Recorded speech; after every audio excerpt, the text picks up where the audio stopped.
When another wrestler decides he's going to decide who wins is bullshit. Why do you think he did that? He's a motherfucker.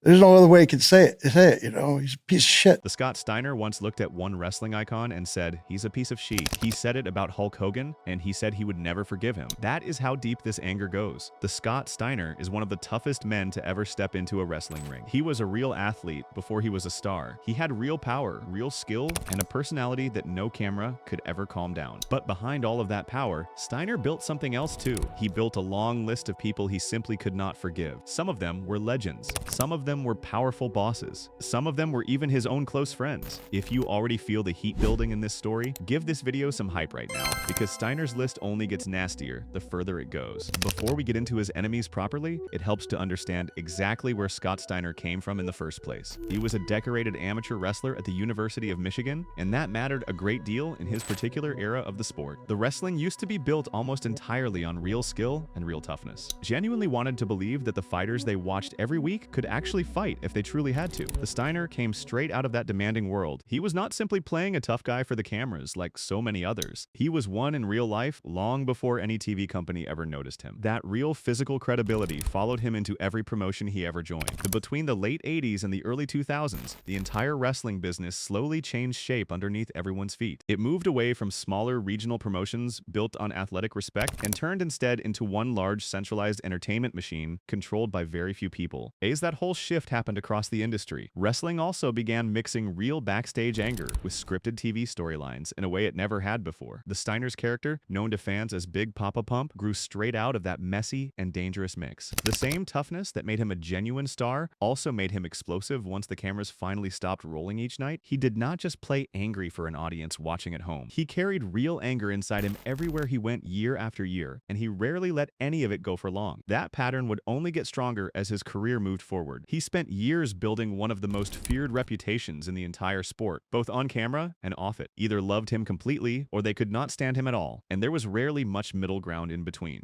His grudges would stretch across 3 different companies in 3 decades of his career. That anger followed Steiner through 3 completely different wrestling companies across his long career. The WCW gave him legends to fight against on a weekly basis. The WWE gave him powerful executives to fight against instead. DNA then gave him a whole new set of enemies on top of everything that came before it. By the very end of his career, Scott Steiner was remembered just as much for who he hated as he was for what he actually achieved inside the wrestling ring itself. The few wrestlers ever built a list quite this long. Here are 10 of the wrestlers and executives that Scott Steiner says he will never forgive, counting all the way down from number 10 to number 1. The number 10 on the list is Samoa Joe. This particular feud never once turned into a real physical fight between the two men. Instead, it became one of the single most famous moments in modern wrestling history. The Steiner did not respect Samoa Joe as a world champion, and he made that opinion very clear to absolutely everyone watching. He mocked his physical appearance openly on national TV. He questioned loudly and repeatedly whether Joe truly deserved to hold a world title belt at all. TNA was still trying to establish its own credibility as a serious alternative to WWE at the time, and arguments about who deserved a title shot were common backstage. On the 1st of May, 2008, Steiner stepped up to a live microphone on TNA Impact and delivered what fans now simply call the Steiner math promo. He used completely fake, invented mathematics to try and prove that Samoa Joe had no realistic chance of winning his upcoming title match at all. The Steiner called himself a genetic freak and confidently said that single fact alone cut down Joe's chances long before the match had even started. He claimed that Kurt Angle, the 3rd man scheduled for that exact match, already knew deep down that he could never beat Steiner either, no matter how hard he tried.